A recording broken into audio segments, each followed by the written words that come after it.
For the past 2 weeks, things have been happening in the software engineering market that has made me very, very concerned for the future of many software engineers.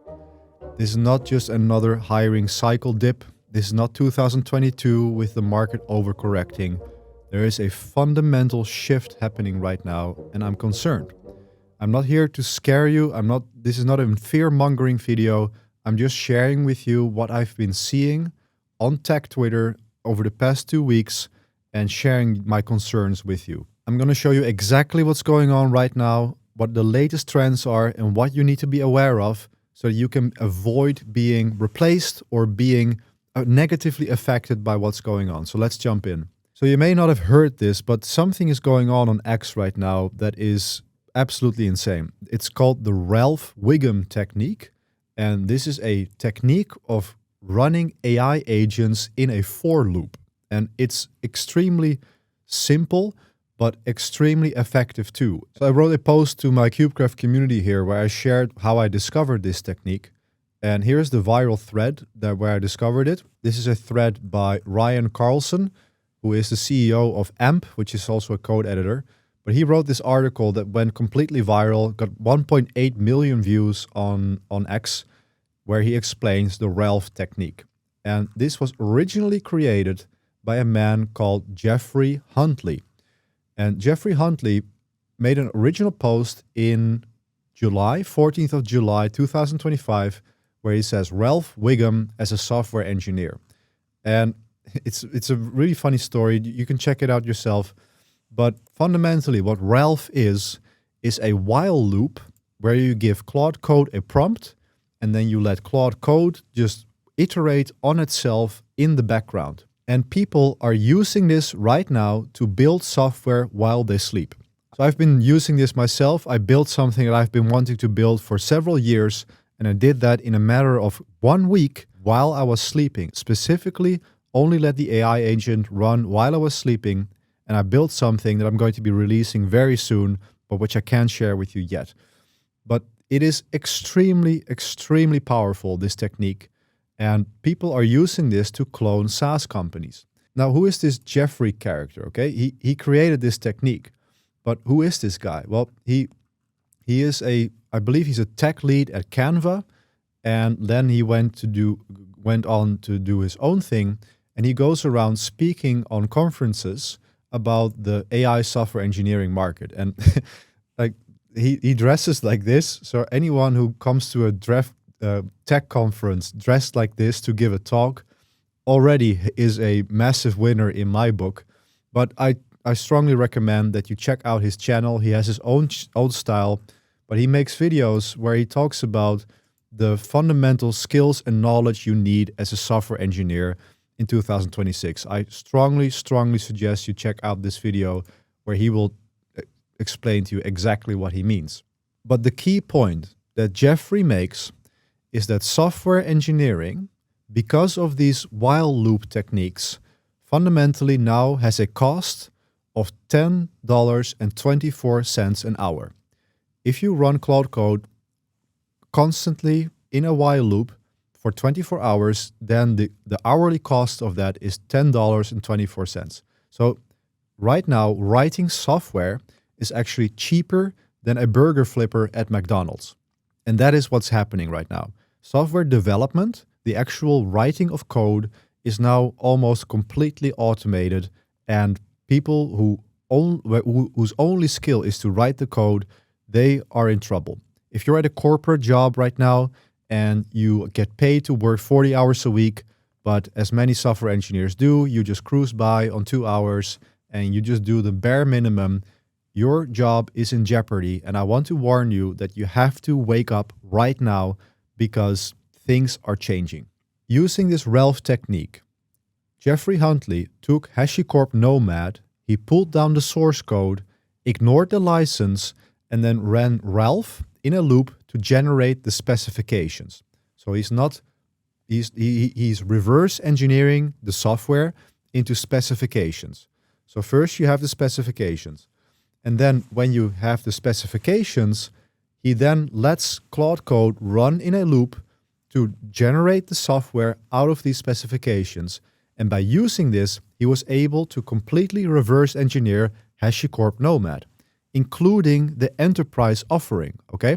He got about 80% of the way with the open source stuff, but then they have the paid stuff. And then he just took the enterprise documentation, gave that to the agent, and it was able to reverse engineer it. I mean, times have changed, people. And it's not just Ralph. Ralph has been going viral on X because it's so simple and so easy to use. But there are other projects. Let me pull it up here. There is Gas Town by Steve Yegge. This is a AI orchestration framework where you can basically run 10 Claude codes or comfortably scale to 30 agents in the background in the terminal. So Gas Town is coming. Next, there is AutoClaude. This is also something that you should be aware of. AutoClaude is this very polished GUI app where you can basically orchestrate 5 to 10 Claude Code instances who are autonomously pulling tasks from a Kanban board. And all you need to do is just give it the tasks and this software handles it for you. Guys, if your skill is to write code and if that is your only skill, you are in trouble. AI is coming for your job. But before we continue, about 73% of my viewers aren't subscribed. So please subscribe. It helps me put out more honest content like this every single week. And it's a completely free way to support my channel. It's time to wake up. You can't be asleep at the wheel anymore. Because here's the thing. This has strong impact on hiring in general, okay? Put yourself in the mind of a founder, someone who is running a SaaS company. He has the choice of hiring maybe someone like you with maybe 10 years of experience who maybe tried AI for 2 hours and who said, yeah, it doesn't work. I will just do it by hand. He has the choice of hiring that person or someone with maybe 1 year, 2 years of software engineering experience who knows the fundamentals, but for the past year has been learning these AI tools. This person is able to generate 5 to 10x the output than the person on the left. That's just the reality right now. If you're able to use AI to reverse engineer specifications from code and then having the AI execute on that code, then the junior is going to be more effective than the senior. That is the fact right now. And now is not the time to be asleep, people. You have to wake up. If you don't start adopting these tools right now, you're going to be behind the curve and you're going to be in trouble. Huntley himself, as a tech lead, he says, I no longer hire people on the left side of the equation unless they are damn exceptional. I'm looking for AI-first engineers who have 6 months to a year's worth of knowledge with the AI tools. So people are not going to be interested in hiring people who have no knowledge of AI anymore. There's now a cohort of people who have been using these tools for 6 months plus, and they are going to be the ones who are going to be taking the jobs. So these 3 people are in danger right now, okay? It's the people who are framework-only specialists who only work in frameworks. You're in grave danger. It's the engineers who are waiting for the market to recover. Those, if you're the ship has sailed, you can't. The market is not coming back. Software engineering now has a cost of $10 an hour, and it's cheaper than flipping burgers at McDonald's. And lastly, the people who avoid infrastructure, because Huntley says there are people out there who think that AI is fascism. They will say, I refuse to use AI because it's fascism. Well, according to Geoffrey Huntley, those people are not going to make it. And I agree. As a software engineer, you have to keep current with the times. The craft has changed, unfortunately. But let me highlight an important distinction here, okay? Software development, that is the thing that is now being replaced by AI agents. Software development is the problem. Software engineering is still very much alive. So it's not all doom and gloom. There are definitely escape routes here. There are definitely ways to be ahead of the curve. Again, I said to be, as a senior, adopting the AI tools and accepting that the craft has changed. Another way out, in my opinion, is infrastructure and operations. So people who only focus on software and building applications, they are more at risk. But if you expand your skill set with infrastructure and operation skills, suddenly you are a person who can do many different things inside of a company. You are becoming a very, very useful person to any startup or even bigger companies as well. If you understand the building of the software and able to orchestrate that with agents, while at the same time run that software that you are building with these agents, if you understand that side as well, then I think this is a very, very interesting way to adjust yourself and to adapt to these changes. So if that maybe piques your interest and you're thinking, well, maybe I should go into infrastructure, let me tell you how you can approach this. First of all, it's extremely important that you start learning Linux. Linux is the foundation of everything in infrastructure. The second thing is containers, because modern software is deployed in containers. And then the third one is container orchestration, in other words, Kubernetes. And you might be thinking, well, okay, but isn't infrastructure also being replaced by AI? Well, I'm thinking about this 24/7, and I wrote this pretty deep article on X. And then Geoffrey actually responded to it himself. And he said here, there's systems level thinking with infrastructure. I've been doing it since SunOS, so it's all natural. But I'm not sure about juniors, however. There's so many concepts that need to be known about it before you can even prompt for it. Okay, so infrastructure is a bit of a longer road to learn, and therefore it is also harder to replace by AI. It's a different skill set, and it's a deeper skill set. Learning Linux, containers, and Kubernetes is not something that you can just do in 2 weeks, okay?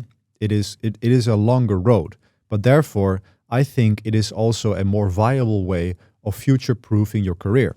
Because frankly, there is a lot more competition from people who know how to code and who know how to use AI tools. There's more competition in that area, but I think there's less competition in the area of software engineers who expand their skill set with infrastructure. And just to show you, if you search for Kubernetes jobs worldwide right now, you will see that there's 121,000 jobs available right now. So the market is growing and is very much alive. But also it pays really well. If you check out the latest Cube Careers report of Q3, and here you will see that the average minimum salary for a Kubernetes role is $140,000 globally, and the mean global salary for Kubernetes jobs is $171,000. But what's more interesting, and I'm saying this to you because you are a software engineer, is that many people don't know this, but the most sought after Kubernetes positions are software engineers, okay? 43% of the open jobs for Kubernetes are software engineering jobs. So software engineers who pivot to Kubernetes, who learn Kubernetes, they have a smaller competition. There's less competition. You have a broader and more future-proof skill set, and you're going to be more future-proof. So the way I suggest you approach this, again, Linux, containers, and Kubernetes. And the great thing is you can learn Linux, containers, and Kubernetes completely for free. There's tons of free stuff out there on the internet. You can search my YouTube channel. I've created plenty of Kubernetes tutorials as well. But the thing is, if you're doing it with free resources, you are paying with your time. Learning Kubernetes from like free documentation on the internet in general will take you about 1 year to 2 years to have the level of infrastructure skills so that you can actually prompt these AIs, okay? If you're trying to piece this together. So I strongly recommend that you seek out a mentor who can help you on this path. I strongly recommend that you invest in a few courses, do your research, and find some paid resources that can shorten this time frame for you, because you don't have 2 years. I'm here to tell you, so much has changed on a 2-week time frame. You don't have the time. One option you can consider is KubeCraft. This is where I teach people to become DevOps engineers. I've been doing this for several years now, and I'm extremely good at it. People land jobs every single week in my community, and I teach people even without any tech skills to land DevOps jobs. So you can consider KubeCraft as an alternative. I hope this helped you. Now is not the time to be asleep at the steering wheel. Make sure you do look at these techniques.